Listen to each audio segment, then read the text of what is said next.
Hello and welcome everyone to Let's Play Tomb Raider 3 Remastered. So guys, 115 speaking, and let me welcome you to All Hallows, secret bonus level.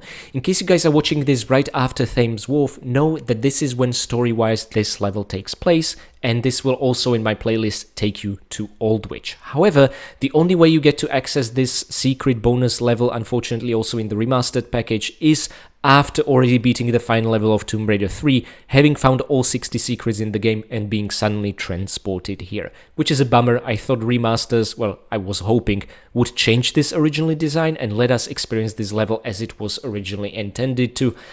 But alas, they kept their cut content mentality more for the next Remastered trilogy package. Super excited about that, but back to All Hallows. There are going to be no further secrets to find here, which kind of makes sense. We are, however, going to find 3 additional crystals, despite already having found all the possible crystals, minus 1 in Mandubu Gorge for full disclosure. So it's going to increase our crystals count, but it's not really needed for anything. We already unlocked the Crystals Are Forever achievement in the Lost City of Tinos.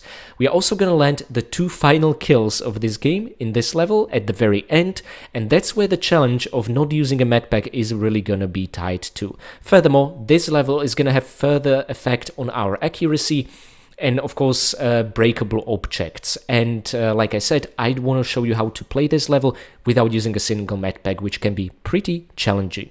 Once we beat it, I'm going to show you the real final statistics, counting the entire game and the All Hallows bonus level all together, and also I'm going to then see you just to talk about our Tomb Raider 3 Remastered package achievements plan and next steps for the channel. Okay, that was a long description.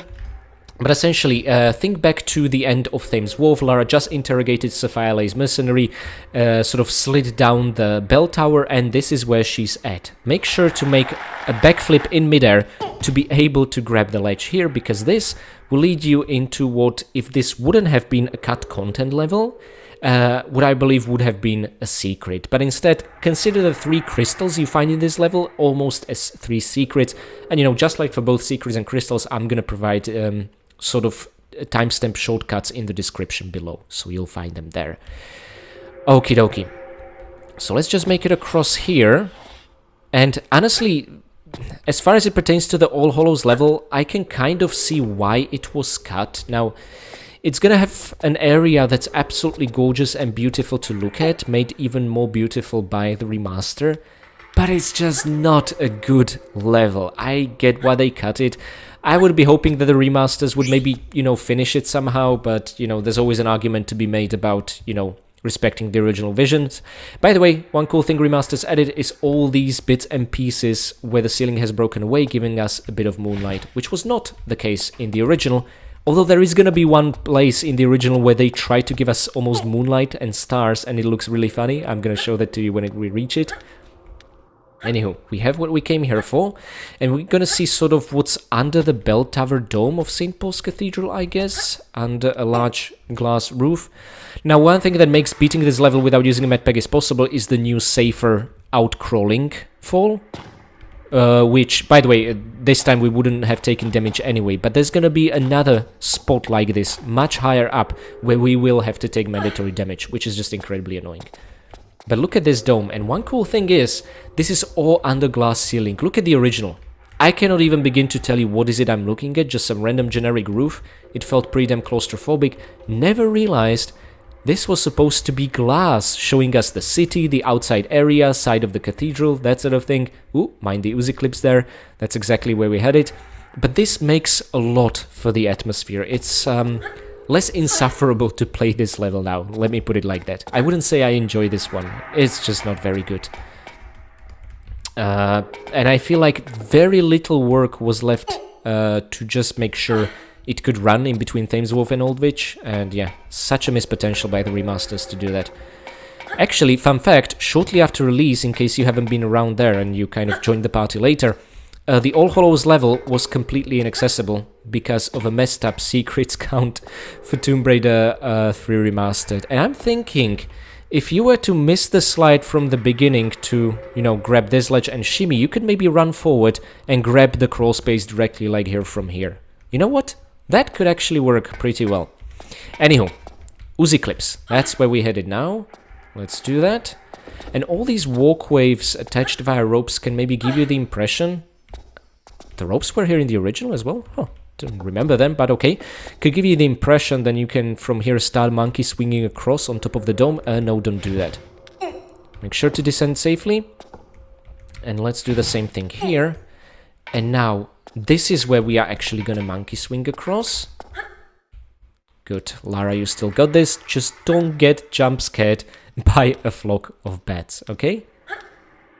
Oh, and by the way, I haven't really talked about achievements tied to this level, and that's because you don't really need to think about them at all. There are 2 achievements.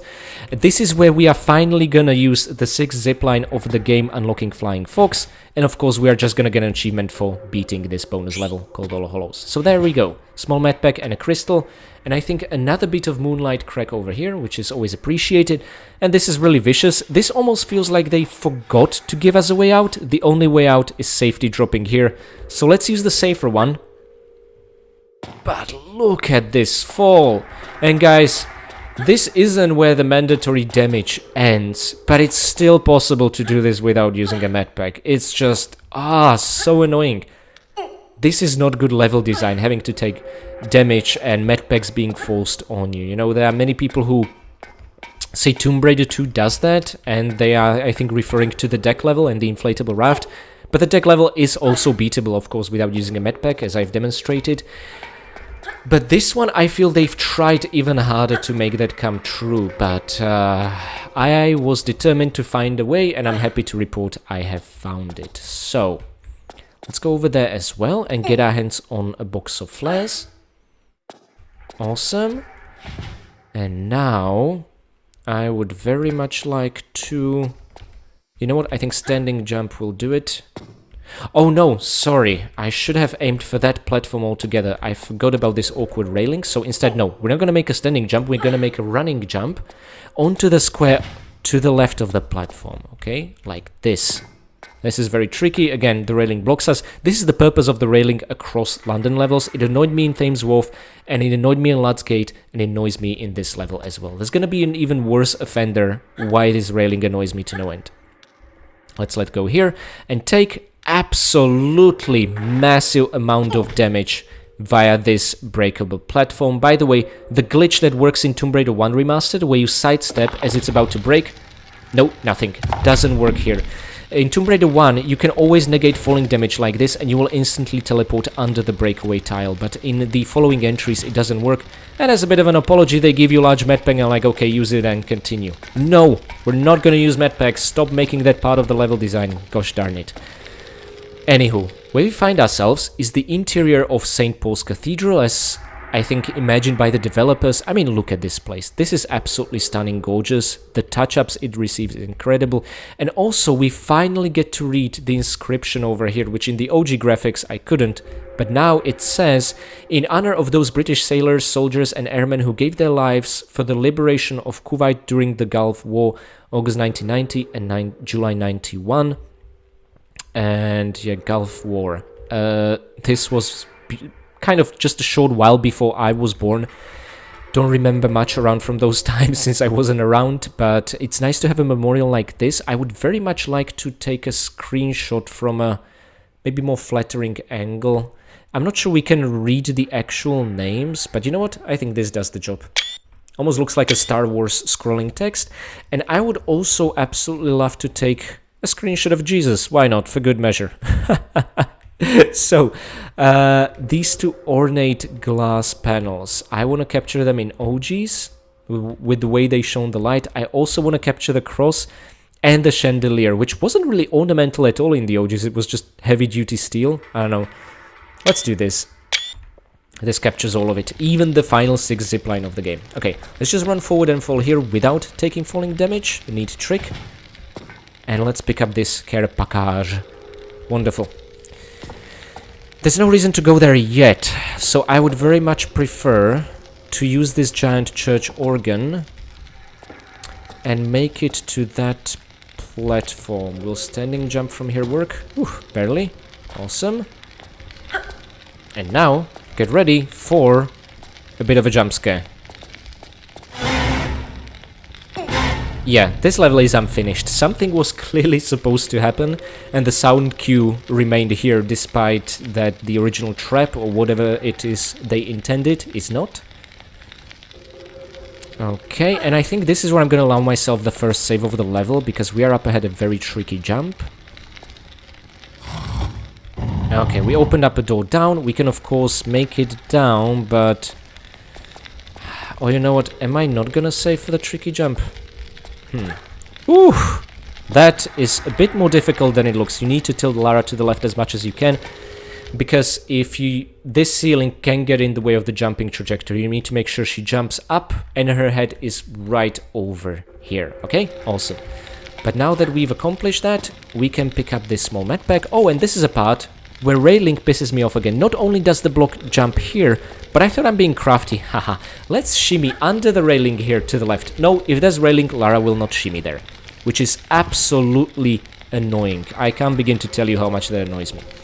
Anywho, to make the safest safety drop possible and not take any more damage, grab this and you can just let go. Lara will not take falling damage, so there's no need for the forward crawl. Safety drop.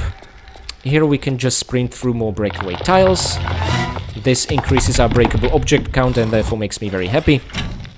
And finally, there's a purpose for us to get there. So, if you're thinking about making the jump and grabbing the ledge over there, it will just not work, unfortunately. You're gonna have to go through the monkey swings. Okay. There we go. Awesomeness. My god, my voice hurts. Do you guys know I'm recording this on the same day as Meteorite Cavern and Lost City of Dinos? Just fun fact. Anywho, let's get up here. And now... Ah, okay. I should just about do it. This will allow us to go up. Let's get on top of the church organ. By the way, in case you're intrigued by this corner over here, this will serve as a shortcut back later on in the level, in case you realize you have missed an essential key item. But I'm gonna do everything in my power to avoid that fate. You know what, let's grab it, just to be sure. It's a bit of an awkward angle. Maybe from there, standing jump without grab would be fine.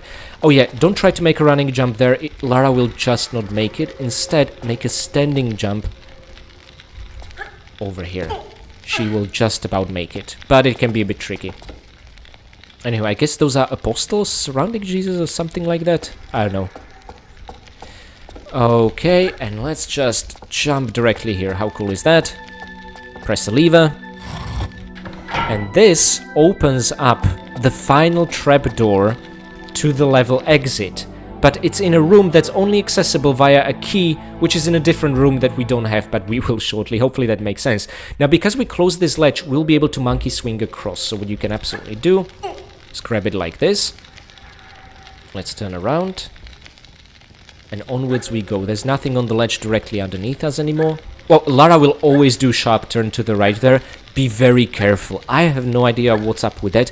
I don't remember that ever being a problem in the original PC release at least, but who knows. Okay, now you know what to do. There we go. So, rather than making it to the zipline over there, let's instead use this ladder, which is so deceptively hidden, and this contains the key which will actually allow us to beat the level, which is again the original devs trolling us somewhat. London levels are just, I don't know, I don't enjoy them. It's the weakest chapter of the game. Okay, vault key, this is what we need. Oh, by the way, I was talking about sort of the starry ceiling that even the original version of the level had. This is it. I think it's really cute. But now we get a three-dimensional cutout, and from a certain angle you can see the moon leading to an actual skybox, which I think is a really cool improvement. Okay. Lara will not fall through that small gap. Oh, and guys, we waited for it ever since Lara's home video that I released in October. The flying fox is now ours. Use all zip lines. Patience is a virtue for these achievements, isn't it? Oh, and make sure you let go, because if you follow the zipline all the way through, you are gonna get a very scenic death, but a death nevertheless. It's in fact gonna take you all the way to London. Apparently, this looks like a very generic city, nothing to do with London, but look, side of St. Paul's Cathedral. This was also expanded in the remastered version of the game. It was much smaller and humble, although the skybox I still think is way better. But yeah, now they expanded the whole thing. You can see it looking like a side of a cathedral, which I really appreciate. Even though it's just for a single death shot, they did it. That's awesome. I appreciate that effort put into it. And now, let's grab this from an angle which will not make us end up in spikes. Oh, and guys, I love secret bookcases ever since I played Lara's Home as a little kid in TR3. And this does have a secret bookcase. You know, that's a bit of a redeemable quality about this level, I guess. Okay, and be careful. There's gonna be a large drop very soon. Actually, I think this is it. So forward, crawl, and there we go. We avoided taking any damage, and now I'm gonna make the first save of the level. Guys, you all probably remember this trap, for those of you who played All Hallows before, and you know that the moment you start monkey swinging across, this ball will be set on fire, this one, and essentially Lara's monkey swing is not fast enough to outrun those fires. If you go through the middle, you'll be set on fire. If you go through the sides, Lara will not be set on fire, but she will still take some mandatory damage. Look at our health bar. What are we to do, or what are we to do? Well, I found a really cool method. Let me show you. So, I would very much like to grab this via jump forward. Stay here. By the way, these are not on a timer. They're only gonna get lit if you touch certain, or monkey swing across certain tiles. So if you stay here, you have as much time as you need. Make it to this very leftmost corner. Okay. And release. And Lara is not impaled on spikes. Now you can walk across, the flames will be lit, but they only touch Lara if she's monkey swinging. Their hitboxes are completely different. And this way, you can just safely make it to water. Okay? How awesome is that? Now this thing I find way more dangerous. These crushers we've seen in Let's Gate, but we were on solid surface. We had better control of Lara. Here, there's a bit of a delay. Oh my god, that didn't even touch us. See what I'm talking about? This is really vicious. So let me just try it again. So I guess it's all about starting to hold the jump key a bit earlier. Let's see it. So guys, I cannot really tell you what I did differently, but hey, now it worked all of a sudden. Alrighty then. Unfortunately, our reward is this annoying alarm sound, and double unfortunately, this button over here is not gonna shut it off. It will, however, allow us to progress through the level. Very easy to miss because the camera angle works against you is the small medpack over here. So, you know, try to suffer through the loud alarm. And let's make it back across, shall we? And climb up. And when you reach the top of the ladder, something really vicious and evil is gonna wait for you there. And that's essentially a trapdoor that's incredibly eager to take you down to the fire underneath. It's honestly, the first time I fell for it, I really started laughing because it's so vicious. Okay, so make a standing and grabbing jump from the edge of the platform. And this is how we would have ended up otherwise. Yeah, there's something really funny about that kind of evil. We find ourselves back at the church, so let's climb up the organ player. And the trapdoor we just about opened is gonna take us to a place that really reminds me of the underground ruins in Thames Wharf or Lutz Gate, but those were Roman. These ones... Oh, look, CV detail, even the OG. How cool is that? These ones are more modern, you can tell by the brickwork. So, not quite there yet. But something I want to show you first, over here, is... If you break this, you'll be taken to a room which serves as a bit of a trap, honestly. Yep, you can already see the blade cutters on the sides, another alarm siren on top. And there we go. We have essentially trapped ourselves in. Now, what you can absolutely do, make well-timed standing jumps to avoid getting hit, okay? I mean, even the slightest brush with these things would spell our doom, but it's easier than it looks. The interesting thing is that via pressing that lever, you will have opened a door in the tunnel over here, okay? And that's something I want to show you.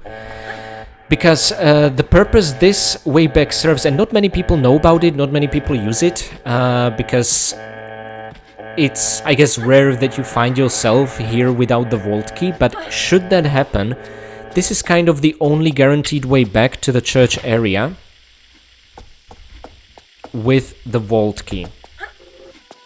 There we go. Okay, so now you have another chance to go up and pick this thing up if you don't have it, because now that we're gonna go back, I'm gonna show you where to use it. And honestly, the only reason I actually physically went here, I didn't just show you with photo mode, is the music that plays from Nevada Desert. How sweet is that?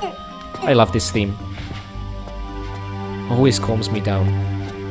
Nevada Desert, my second most favorite level of TR3. Anywho, another great, another breakable object. This time we'll be awarded with flares. Yay! How cool is that?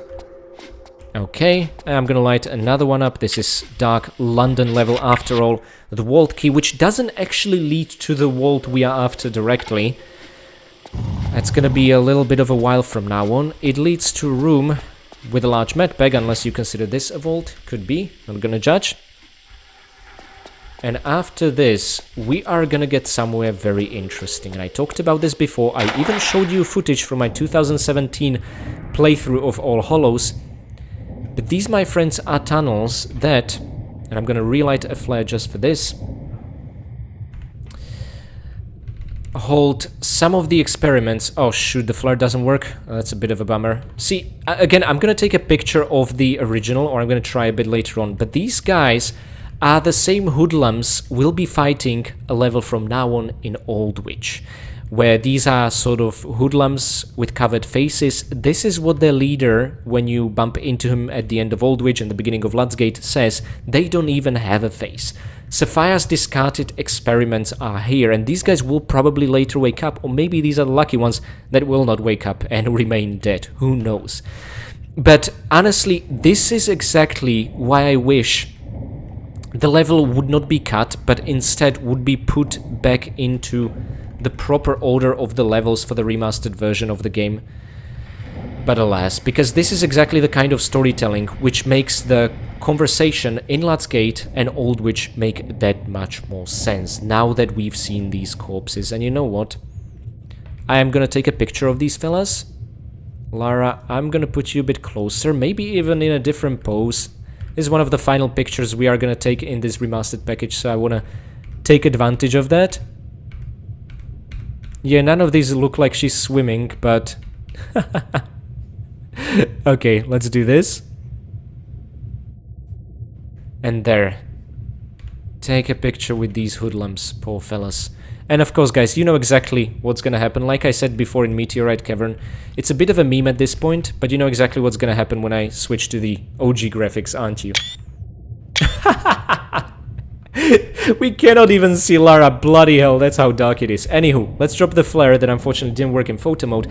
And guys, I'm gonna make a save here before we run out of breath and health, because from this point on, we are gonna be shot at. I'm gonna try to survive a tough combat encounter, which is only tough because of all the mandatory damage we had to take. Okay, let's immediately climb up on this ledge over here, take Desert Eagle out, turn. Oh my god, how did we survive that? If that guy would not have missed, we'd be dead. Also, these guys take revenge potshots, but it seems the angle was fortunate enough for him not to kill us simultaneously as we killed him. So this, my friends, is a guard with a dog guarding what I assume was the original gate to this place? I don't know. But this is making me think that all the guards are on Sapphire Lay's payroll, not just the mercenaries with automatic pistols, but also the guards, you know, guarding the water reservoir and that sort of thing. That's why they shoot first and ask questions later. But yeah, this is essentially it. We survived the real final boss fight of Tomb Raider 3, given our health. And before we take another step, I just want to show you something. These are all the goodies. There are 12 of them all together that we will not get to pick up. That's why in the introductory floating text, it essentially said 15 out of 27 goodies, because, well, they are part of the level. We have to count them. And again, the same memorial to the soldiers that died in the Gulf War and nothing behind. This is essentially why the key was called the Gulf Key. And guys, in case you're wondering, what the hell's the point of rewarding us for beating the level with goodies we are not gonna get? This is what I learned from some of the original developer interviews back on the old Tomb Raider's Traveler's Guide from 1990s, that apparently the idea was that you find this vault and these goodies are gonna be sort of a starting package for sort of the in-game New Game Plus that the original version of the game had. Then the devs thought about it and were like, is there an incentive to replay the whole game? No, not really. So they just scrapped it all together. They scrapped the level, everything. I honestly think these goodies should have been scrapped in the remastered version of the game, but the level should have taken place between Thames Wharf and Aldwych. Or maybe just give us 1 or 2 goodies to make it fair. That's what I think should have happened, but alas. Lara plunders the vault, she takes a few other steps, and she's gonna end up sliding down into Aldwych. That's the story. So I'm gonna make a level save here. So 80 saves throughout the entire first playthrough. That's a lot. I remember, doing it less than 50 for TR1. Let's take a look at the level and stats screen. There we go, All Hallows, finish the bonus level. My friends, the final achievement of our first playthrough of TR3 Remasters unlocked, and we did it. We've beaten every level of Tomb Raider 3 without using a medpack, something I'm not going to be striving for New Game Plus, oh absolutely not. Anywho, took us over 18 minutes, no secrets to be found here, found all 3 crystals, all 15 out of 27 pickups, and landed the 2 final kills, and well, there's our accuracy right there. 7 shots fired, 3 hit with. Interesting. That's because we were breaking those breakable objects with Uzis, of course. We have not used the medpack, and there's the count of breakables. This, my friends, along with time, pickups, accuracy, and breakable objects, will take us to the real final stat screen, so let me show that to you right now. So there we go, a completely custom job. I know, but I just really wanted to take a look at final stats, counting all 20 levels of Tomb Raider 3, not counting Lara's home, of course. So the time taken has now, by the virtue of All Hallows, increased to 10 hours and 52 minutes, 27 seconds. We have found all 60 secrets. In the original version, by the way, there would be a bug where you could find 60 out of 59 secrets because of the incorrect count in Coastal Village. When it comes to crystals, the highest possible number that you can find is 98. I only found 97 because of the one of the 9 crystals in Madubu Gorge that I didn't get. At the time, I wasn't really sure it's all that possible without some absolutely ridiculous 6 speedrunning skills, but as it turns out, and according to you guys, it is. So this is a mistake I'll fix in my New Game Plus long play video, which I know, that's literally the worst difficulty mode to do this in, but consider that my punishment. Now, this is despite the fact that the Crystals Are Forever achievement only requires 93 crystals. For whatever reason, you can get 98. In the New Game Plus video, I'm of course going to show that.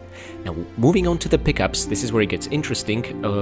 With the increase of All Hallows, our pickups count has increased to 557, which would be, via the in-game tracker, also considered the maximum, right? So 557 out of 557. However, remember, Coastal Village had 1 large unobtainable medpack, which I want to count, and also, right here in All Hallows, we were just looking at 12 items, 12 goodies we are not able to get, but they are physically present in the level.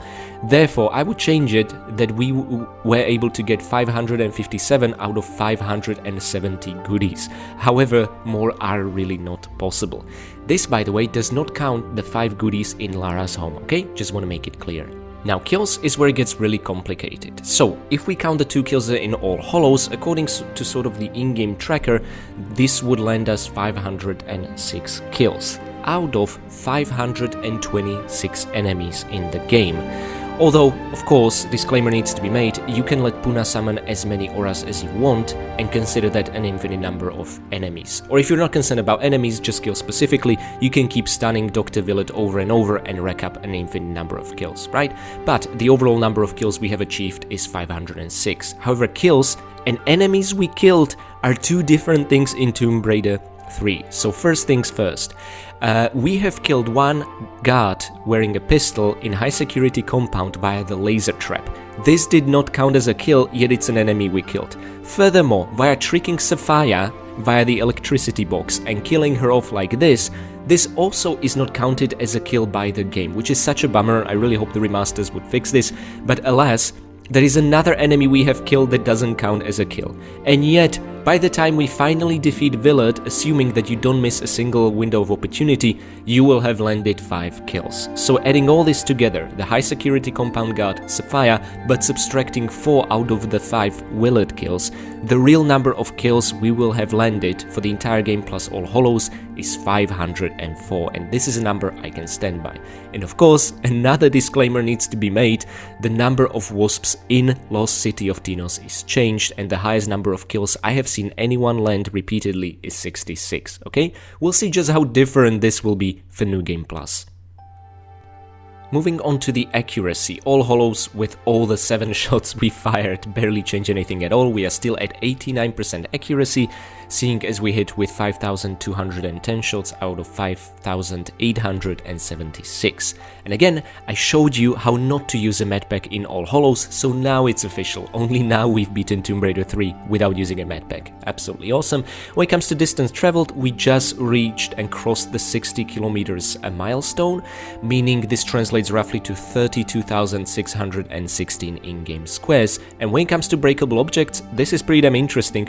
Adding the All Hollow ones, we are again at 51, which is the exact same number of the breakaway tiles in Tomb Raider 1's After Us the Deluge. Now, of course, back then I didn't really count the breakable hatching eggs from which the mutants hatch as breakable objects, and I feel like I should have. So if we count those, the number of breakables in Tomb Raider 1 is higher. But if not, then we are at exactly the same in Tomb Raider 1 and Tomb Raider 3.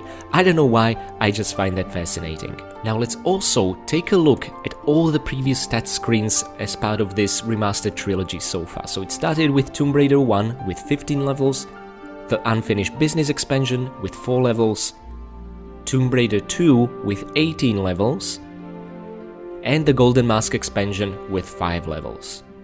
And now moving on to back to Tomb Raider 3 Remastered with its 20 levels, did you guys notice something? Well, first and foremost, our time taken has been the highest in Tomb Raider 3, as where the secrets found and the crystals found, well, to be honest, it's the only game with crystals like this, unless of course we would do manual comparison with crystals in Tomb Raider 1's New Game Plus difficulty mode, which I haven't really done. It's a bit of a different principle, we're just counting the collectible crystals here. But where it gets really interesting is pickups and kills, because Tomb Raider 2 tops up in both.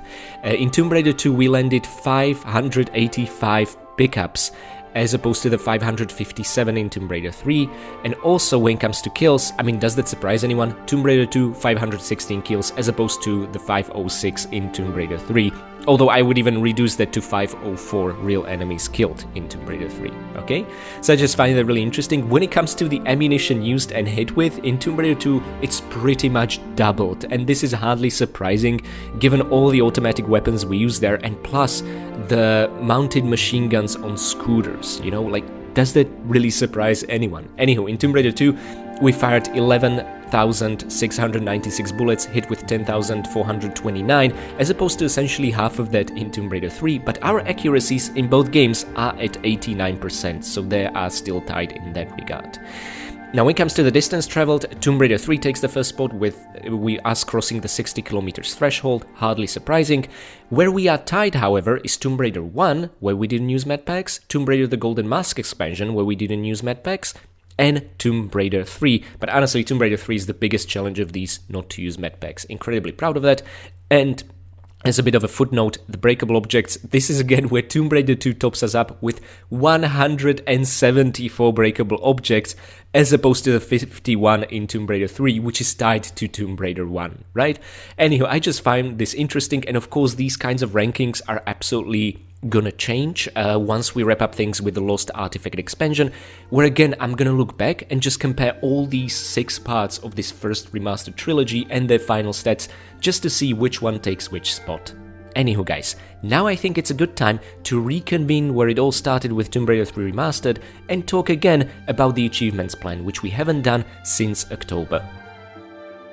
So, here we are, back again. Haven't seen you since October. So by now, I'm gonna take us to a very familiar looking screen, but what I want to show you is that we have at this stage unlocked all 57 achievements that were planned for our first playthrough of Tomb Raider 3 Remastered. 2 more playthroughs left. One where I'm gonna combine the I play for sport always and incredibly hard boiled. So we're gonna do sort of a speed run with pistols only. Now I've already done this only on a PS4 where I've practiced this run somewhat, and I managed to do it just under 3 hours. The achievement requirement is 6 hours, so I think you can take it a bit more casually and so on. Nevertheless, I'm gonna do a video with some seldom commentary here and there where I think it's actually valuable. but mostly it's going to be quiet, where I'm going to share some strategies on how to do this.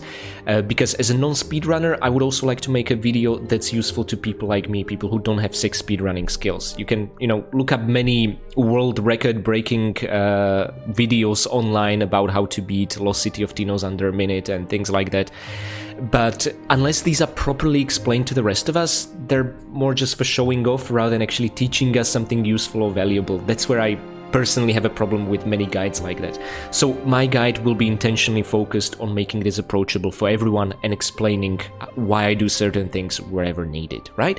In a similar vein, I did this for Tomb Raider 2 and 1 Remastered with our pistols-only speedruns or time trials, that sort of thing. So you have that to look forward to. And then as our third playthrough, I'll just do no commentary long play video where I'll 100% the entirety of Tomb Raider 3 on New Game Plus difficulty. That of course means all goodies, all kills, all secrets, all save crystals. There are no longer going to be collectible crystals in the key item menu, but save crystals you are going to have just next to Lara's pistols in your inventory from now on. They should also double up as healing. Anywho, I'm gonna talk more about New Game Plus once we wrap up the pistols only speedrun, okay? And sort of finishing these 3 playthroughs of Tomb Raider 3 Remastered, all we'll have left is the 21 achievements in the Lost Artifact expansion. And my god, that expansion, it's been almost a decade since I played it, but it's absolutely phenomenal. These are the best classic Tomb Raider levels in my opinion. I cannot wait. There's just one problem when it comes to this, and that's that Tomb Raider 4, 5, 6 remasters will release, let me check, in 3 days, wonderful. How am I gonna pull this off? Guys, I'm not. I'm sorry, I did my absolute best to, sprint to the very end with our first playthrough of Tomb Raider 3 Remastered, but like I said, they are releasing these faster than I'm able to properly cover them as useful guides, right?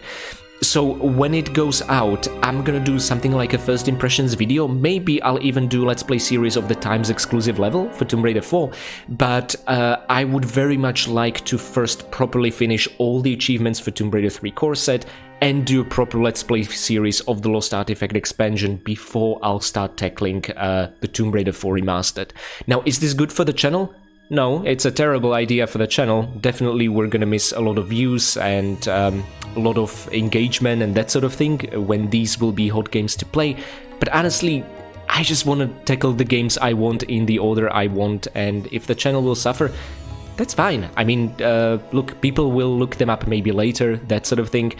All I care about is just putting good guides out there, and also many of you guys are, kind of playing along with me for your own thing, and I feel I would it wouldn't be fair of me to, just jump into the hard game, Tomb Raider 4 Remastered, and not finish the Lost Artifact expansion first, right? So that's how I'm gonna do things, even though I understand rationally that this is a terrible idea for channel growth, but that's never been a priority for me. I just do my guides and I'm happy about that. That's it, okay?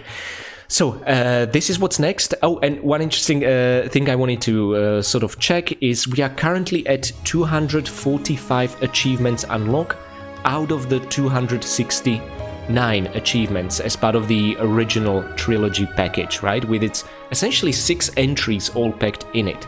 So we are approaching that sweet 269, but it's gonna take some time before we wrap up the Lost Artifact expansion, of course. Okay? So guys, thank you so much for your patience. I hope you had an absolute blast, following me along our first journey through Tomb Raider 3. I understand this is where most of you will split, but if you want and you'll stick around, you will find a very useful guide for the pistols only speedrun and for New Game Plus. And of course, then we'll move on to the Lost Artifact expansion, and then Tomb Raider 4 properly. And in case you cannot wait, I already have I think a really good completionist-like guide for Tomb Raider 4 The Last Revelation, the original release from 2021. Feels like yesterday, honestly, that I completed it on my channel with, get this, 64 videos long.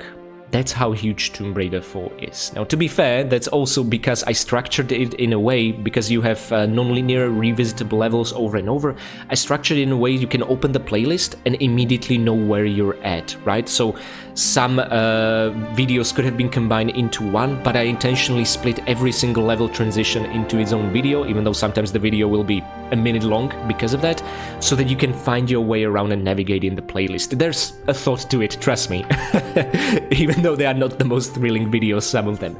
But yeah, so feel free to check that out in case you absolutely cannot wait. But 1 or 2 days after release of 456 Remastered, I'm gonna see you via first impressions video. Unfortunately, not on the same day because it will come a day later in Slovakia, and secondly, on 14th, 15th and 16th February, I'm gonna be busy with my life and I'm just not gonna be here to cover it. Sometimes having a life is really disadvantageous. God damn it, Lara. Why did you have to be born on February 14th? Anywho, that's where I'm gonna see you next, but I would also like to use this opportunity to say thanks to my absolutely amazing patrons who have been with me since around, I think, the System level or the Tomb of Tihoken of Tomb Raider 1 Remastered. Blank Goopel, Mick, Severin Drax, Enstickle, Katie Danger and Buddha 2. Thank you guys so much for being my loyal Winstons and for splashing Lara with holy water before she entered the church. Who knows what would have happened otherwise, she could have burst into flames. Next, I would like to give big thanks to my caretaker Winstons, Michael McConkie, Karavetu, Renegade Derny, Blanket Fox, Jonathan Jones and Tushir. Thank you so much for your support of the channel and also for piecing together Lara's broken bones after the numerous mandatory damage falls she had to endure in today's level. I would also like to give special thanks to both of my brave veteran Winstons, Andrea Paviglianiti and Alexander. Thank you guys both so much for your valiant support of the channel and also for joining us today in St. Paul's Cathedral to pay respect to many Gulf War veterans. This was a very kind gesture. And finally, I would like to give one very special thanks to my one and only fine vintage Winston, Akira Foxmind. Thank you so much for your long and generous support of the channel and for your kind comments across my videos. And also, specifically today, thank you for using your special powers to insulate Lara's catsuit and make her fire resistant. With your assistance, we were able to overcome this level's nasty fire trap. And this was the final ultimate test, ensuring that we properly beat the entirety of Tomb Raider 3 Remastered without using a MacPack. We would not have been able to do that without your help. And I'd like to say thanks to my free Patreon members and you guys for watching and making it to the end of the video. Now, where am I gonna see you next? Well, after 456 Remaster launches, I want to be there to sort of share my first impressions when I'm finally back and we'll be able to record and take a look. I literally want to boot it up for the first time, check the beginning of all 3 games, and especially see how Angel of Darkness controls in the modern controls. I'm gonna plug in my controller, I'm not even gonna bother with tank controls and gonna try that, and maybe I'll fall in love what we'll see there. I can't wait. That's kind of the biggest enigma. I will also in the background be working on those, larger videos of Tomb Raider 3 Pistols Only speedrun and the New Game Plus long play video. I mean, one video is gonna have probably 3 hours, the other, I don't know, 8 to 10 hours, something like that. Whilst I'm gonna be working on that, I'm at least gonna cover the Times exclusive level of Tomb Raider 4 Remastered, which I find appropriate, because it takes chronologically place before the main adventure, right? So just something to give you. So guys, lots of things to do, lots of things up ahead, very exciting time to be a Tomb Raider fan, and up until I'm gonna see you next, I wish you all happy raiding.